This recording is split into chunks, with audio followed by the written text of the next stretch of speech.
విజయవాడలో world class amenities తో luxury land mark ready to occupy budget friendly premium gated community మన కానూరులో PVR elite.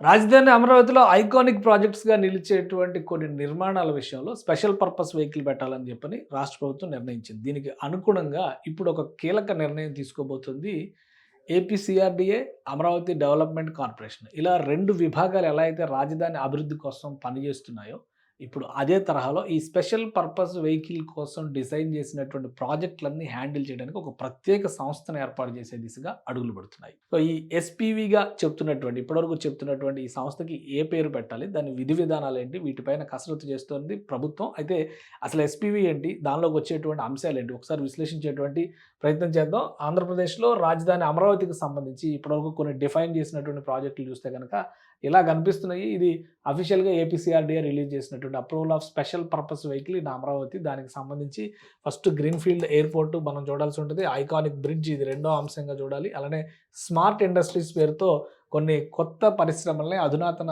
వ్యవస్థల్ని రూపొందించేందుకు ప్రభుత్వం స్పెషల్గా భూముల్ని సమీకరణ చేయడంతో పాటు ఆ ప్రాంతాలను నోటిఫై చేసే ప్రయత్నాలు చేస్తుంది. ఇక ఎన్టీఆర్ స్ట్రాటజీకి సంబంధించి ఒకటి జరుగుతుంది, స్పోర్ట్స్ సిటీకి సంబంధించి ఒక చర్చ నడుస్తుంది, రోప్ వేకి సంబంధించి ఒక చర్చ నడుస్తుంది. ఇవన్నీ కూడా projects to get a Boost under SPV అనేది టెంటేటివ్గా చెప్తున్నటువంటిది. ఇదే కాదు, దీంతోపాటు ఇంకా అనేక అంశాలు ఈ జాబితాలో చేరే అవకాశం ఉందనేటువంటి సూచనలు కనిపిస్తున్నాయి. ఎందుకంటే ఎస్పీవీకి సంబంధించి రాష్ట్ర ప్రభుత్వం చేసినటువంటి కసరత్తు ద్వారా తెలిసినటువంటి కొన్ని అంశాలు మనం ఇక్కడ చూద్దాం. గ్రీన్ఫీల్డ్ ఎయిర్పోర్ట్, ఎన్టీఆర్ విగ్రహం, స్మార్ట్ పరిశ్రమలు, ఐకానిక్ బ్రిడ్జ్, స్పోర్ట్స్ సిటీ, నదీ తీర అభివృద్ధి. అంటే ఇది రివర్ ఫ్రంట్ అభివృద్ధికి సంబంధించి కూడా చాలా ప్రత్యేకమైనటువంటి జాగ్రత్తలు తీసుకోవాలని చెప్పి రాష్ట్ర ప్రభుత్వం భావిస్తుంది. కాబట్టి దాన్ని ఒక స్పెషల్ పర్పస్ వెహికల్ కింద తీసుకురావాలని చూస్తున్నారు. ఇక రోప్ వే, భవానీ ఐలాండ్ కానీ కనకదుర్గ గుడి దగ్గర కానీ వేసేటువంటి రోప్ వేలు, ఇన్నర్ రింగ్ రోడ్ ఆల్రెడీ ఉన్నది.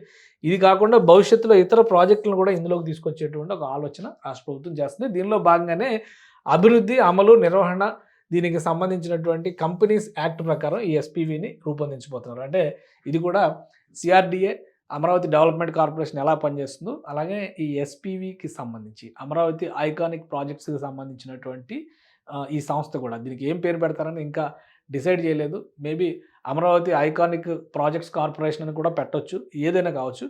సో ఆ తరహాలో ఒక కంపెనీస్ యాక్ట్ ప్రకారం ఈ సంస్థను ఏర్పాటు చేసి దీనికి కొన్ని ప్రధానమైనటువంటి కార్యకలాపాలను అప్పగించాలని చెప్పి రాష్ట్ర ప్రభుత్వం భావిస్తుంది. అందులో కూడా ప్రధాన కార్యకలాపాలు ఏమి ఉండాలనే దాని మీద ఒక క్లారిటీ ఉంది. కొన్ని మార్గదర్శకాలకు సంబంధించి వాటికి సంబంధించినటువంటి చర్చ ఉంది. ఎందుకంటే దీని ప్రధానమైనటువంటి ధ్యేయం ఏపీసీఆర్డీఏ పేరు మీద అనేక విధాలుగా అమరావతి అభివృద్ధికి సంబంధించి రాష్ట్ర ప్రభుత్వం అప్పులు చేస్తుంది. సెల్ఫ్ ఫైనాన్సింగ్ ప్రాజెక్ట్ అని చెప్పని చెప్తుంది. సో ఆ సెల్ఫ్ ఫైనాన్సింగ్ ప్రాజెక్ట్ అంటే ప్రాజెక్ట్ని క్రియేట్ చేస్తే దీని నుంచి వచ్చేటువంటి ఆదాయం ద్వారా ఏపీసీఆర్డీఏ చేసినటువంటి రుణాలు తీర్చేటువంటి బాధ్యత ఈ స్పెషల్ పర్పస్ వెహికల్ మీద ఉండేటువంటి అవకాశం ఉంది. ఇందులో ఎక్కువ శాతం టూరిజం ప్రాజెక్ట్స్, ఐకానిక్ వెంచర్స్గా అమరావతికి రాబోయేటువంటి రోజుల్లో ల్యాండ్ మార్క్ వెంచర్స్గా చెప్తున్నటువంటి ల్యాండ్ మార్క్స్ ఆఫ్ అమరావతి అనే రేంజ్ ఉన్న ప్రాజెక్టులే ఇందులో ఉన్నాయి. కాబట్టి వాటన్నిటిని ఏ విధంగా తీర్చిదిద్దాలి, ముఖ్యంగా ప్రభుత్వ మార్గదర్శకాల ప్రకారం కనిపిస్తుంది ఏంటంటే ప్రత్యేక ప్రాజెక్టులు ప్రణాళిక చేయడం, పెట్టుబడులు సమీకరించడం, అమలు చేయడం, వాటిని నిర్వహించడం, ఇది ప్రధానమైనటువంటి వ్యాపకం అవుతుంది. ఇక దీంతో పాటు ఫీజిబిలిటీ స్టడీస్, కావాల్సినటువంటి ప్రాజెక్టులకు సంబంధించినటువంటి ఫీజిబిలిటీ స్టడీస్ కావచ్చు, సమగ్ర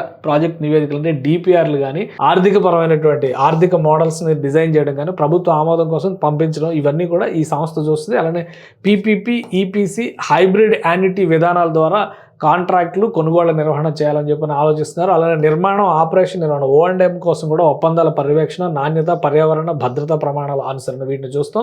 మోడల్ కన్సెషన్ ఒప్పందాలు, MCAsని తయారు చేసి ప్రభుత్వ ఆమోదానికి సమర్పించడం, ఆర్థిక పారదర్శకతను కాపాడడం, ఆదాయ వలయ రక్షణ అంటే రెవెన్యూ రింగ్ ఫెన్సింగ్ అనేటువంటి ఎస్క్రో పద్ధతులు, న్యాయపరమైనటువంటి ఆదాయ విధి విధానాలను అమలు చేయడం, వార్షిక, త్రైమాసిక ప్రదర్శనలు, KPI అంటే కీ పర్ఫార్మెన్స్ ఇండెక్స్లు, ఇవన్నీ తయారు చేయడం, ఒప్పందాల నిర్వహణను సమర్థంగా నిర్వహించడం, ఈ బాధ్యతలన్నీ కూడా ఇవ్వడం ద్వారా ఈ స్పెషల్ పర్పస్ వెహికల్ని అమల్లోకి తీసుకురావాలని చెప్పని రాష్ట్ర ప్రభుత్వం భావిస్తుంది. స్పెషల్ పర్పస్ వెహికల్కి కింద పరిధిలోకి వచ్చేటువంటివన్నీ కూడా ప్రస్తుతం చాలా కీలకమైనటువంటి ప్రాజెక్టులే ఉన్నాయి. రాబోయేటువంటి రోజుల్లో అమరావతికి ఆర్థిక వనరులుగా మారబోయేటువంటి ప్రాజెక్టులు అనేటువంటి అభిప్రాయం కలుగుతుంది.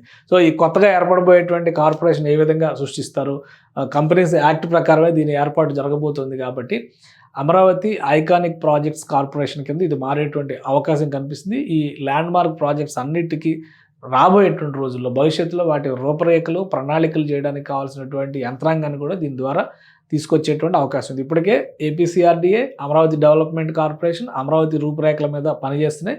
ఈ ఐకానిక్ ప్రాజెక్ట్స్కి సంబంధించినటువంటి కొత్త ఎస్పీవి కూడా దానిపైనే ఎక్కువ కసరత్తు చేస్తుంది. కాబట్టి 3 కాదు 13 కార్పొరేషన్లైనా పెడతాము, అమరావతిని వీలైనంత వేగంగా నిర్మాణాల దిశగా దాన్ని సాకారం చేసే దిశగా అడుగులు వేయడం కోసం అని చెప్పి రాష్ట్ర ప్రభుత్వం చెబుతుంది.